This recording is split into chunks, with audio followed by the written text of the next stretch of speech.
Sheila woke up from a dreamless sleep to find herself in the wrong room. The lights were blazing down on her seats. Her pillow was askew. The room she was in had no ceiling, no walls. It wasn't a room at all, but Sheila didn't know that yet. She hadn't been outside in about 12 years, and back then she'd been covered by a tarp for the short time that she'd been exposed to the elements between the store and the truck and the truck and the apartment. She had been covered by a tarp because she was so new, so precious. Now she wasn't covered with anything, except, she was covered with something. Dust. Yellow dust she'd never seen before. She glared at that dust, wishing she had arms that moved. But her arms were just there to prop up people's arms. They were no good for dusting. Sheila tried to replay the events from the day before. She tried to piece together how she'd gone from her comfortable spot in her room to this weird place where there was no ceiling and no walls and the air was somehow wet, and the memories started to come back to her. She'd been just sitting there, as usual, wondering when she'd be vacuumed. The cat, Juju, had been sprawling on her for a week, as if he didn't have other places he could sprawl, and Sheila was covered in cat hair and wanted to be vacuumed. But at the same time, she did not want to be vacuumed because she hated the sound of it. The feeling she had just after being vacuumed, clean, open, young again, it was a magical feeling. But it never made her any less anxious before the vacuum came around. The vacuum was late. It should have come around a few days ago, or at least yesterday. The people were usually pretty good about staying on a schedule, even if they went back and forth about who would do the vacuuming. Pretty sure I did it last Thursday. You're up. My toe is sore from when that bee stung me. Wasn't that last month? It wasn't something they forgot about because they sat on Sheila every single day. How could they forget about her? So, Sheila was feeling anxious about being vacuumed and anxious about not being vacuumed, and she couldn't stop wondering why it hadn't happened, and she couldn't stop bracing herself for it to happen. Then, she heard the people talking, and they were saying things they'd never said before. She forgot about the vacuum altogether, and she listened. I'm not getting rid of Sheila. She's my friend. Sheila puffed up at the mention of her name. I feel like I was pretty understanding when you named the couch, but now it's your friend? People name their cars. I'll bet people name their mustaches. Look, we've had it at least 10 years, right? One of the people dropped onto Sheila and hugged her gray pillow. Sheila slouched under the person's weight. So? Sheila's so comfy. She's shabby chic. Sheila was shabby chic like 3 years ago. We can get a new Sheila. A new me? Sheila felt like her insides were twisting in knots. All this stress was going to make her upholstery pill. New is overrated. Anyway, Sheila's not old. She's well-loved. The person spread out their arms and hugged Sheila. Sheila would have used her arms to hug back, but they didn't move. The discussion of what to do with Sheila was cut short when the other person suggested they go for a jog. And they went for a jog. And Sheila had no idea what a jog was or what it tasted like, but she knew that when they returned from eating jogs, the people would collapse on her and turn on the colorful box with the moving pictures, and all would be well again.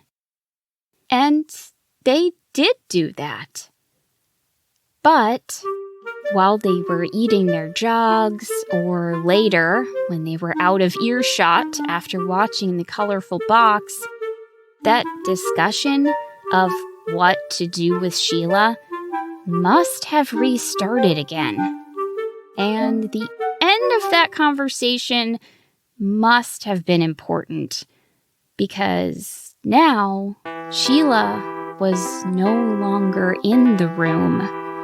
Sheila was in the new non-room, the one that was actually outside.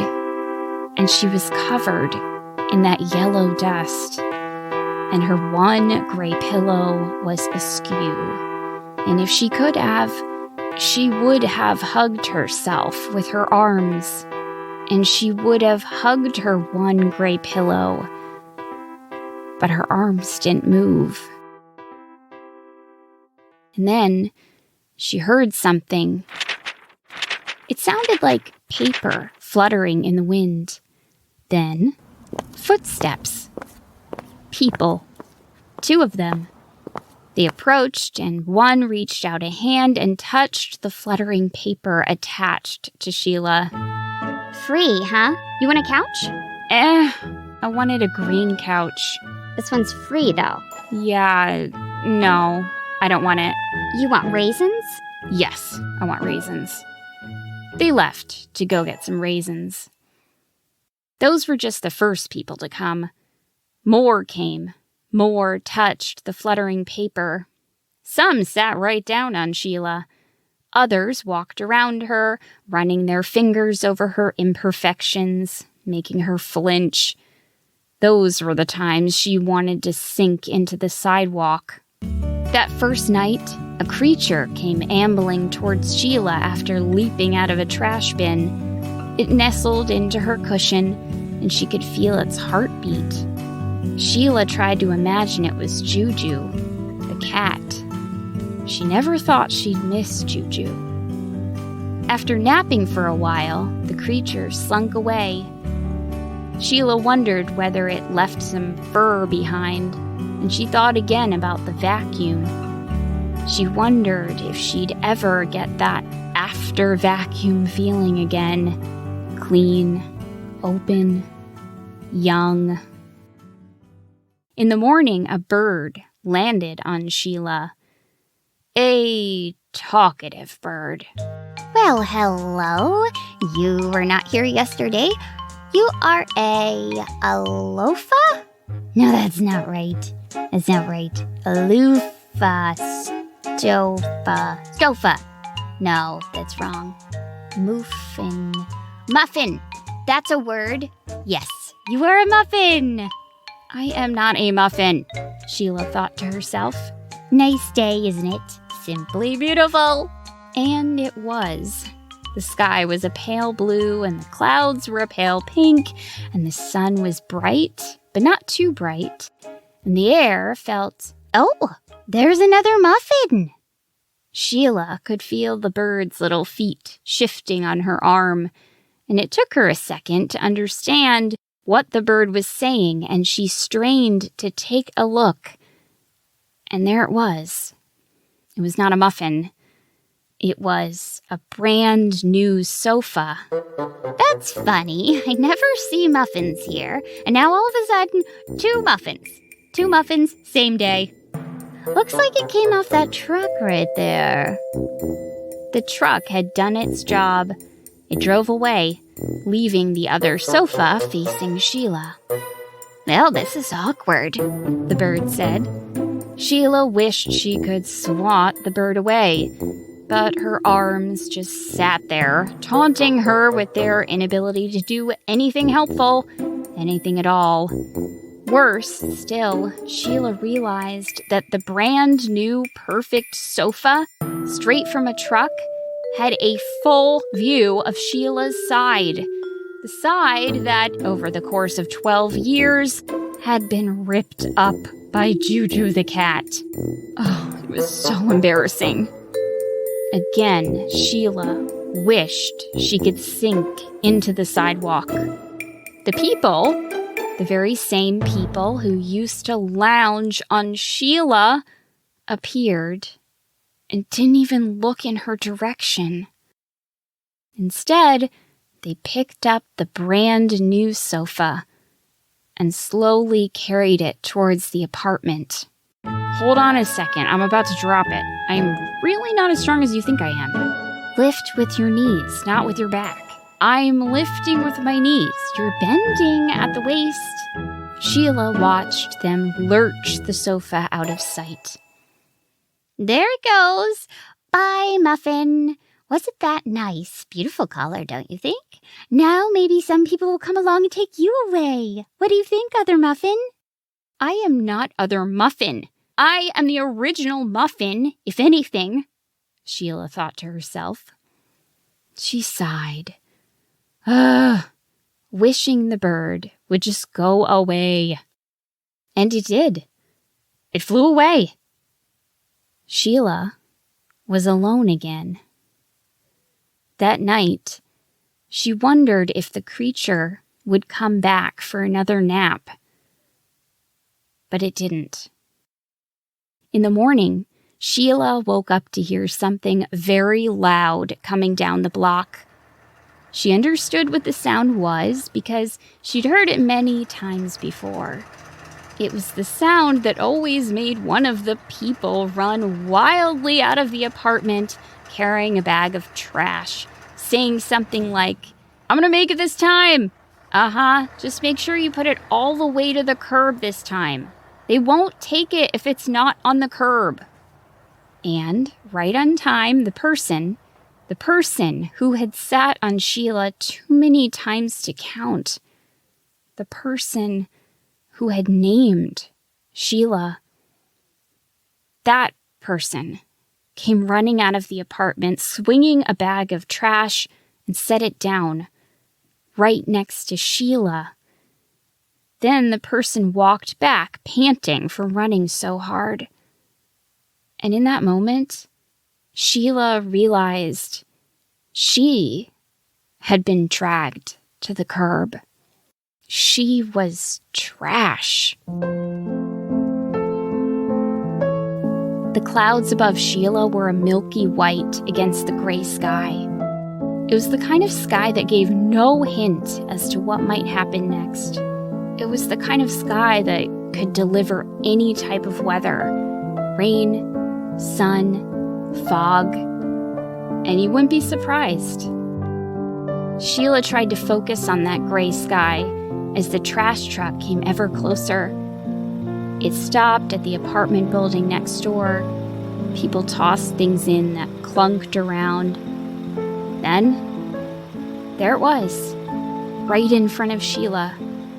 She felt 4 big hands grip her arms, and she wished more than anything that her arms could move, could thrash, could, excuse me, I think we're gonna take that sofa, if that's all right. Who's that? 2 new people speaking to the people from the trash truck.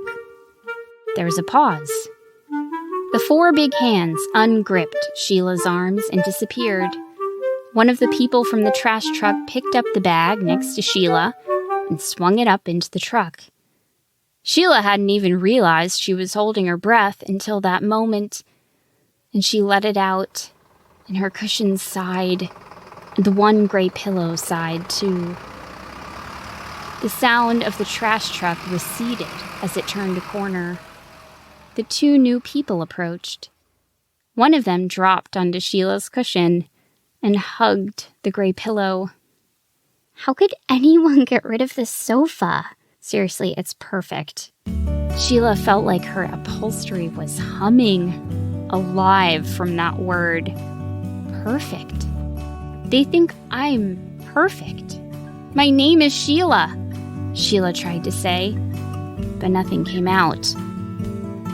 There was an old beat-up van parked nearby. The people bent at the knees and picked up Sheila and carried her away. They didn't know her name. They would never know her name. They loved her anyway. That was 3 days ago. In her new room, there is a dog. The dog is named Gustavo. Gustavo lays on Sheila all day, except when the people go for walks. Then the dog barks and goes out for a walk with the people. And Sheila doesn't know what a walk is or what it tastes like, but she knows that when the people and Gustavo come back from eating walks, the dog will collapse on Sheila and snuggle with her for the rest of the day.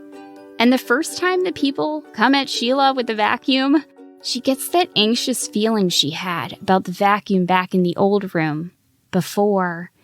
And she braces herself for the loud sound and the roughness of it, and oh, this vacuum is different.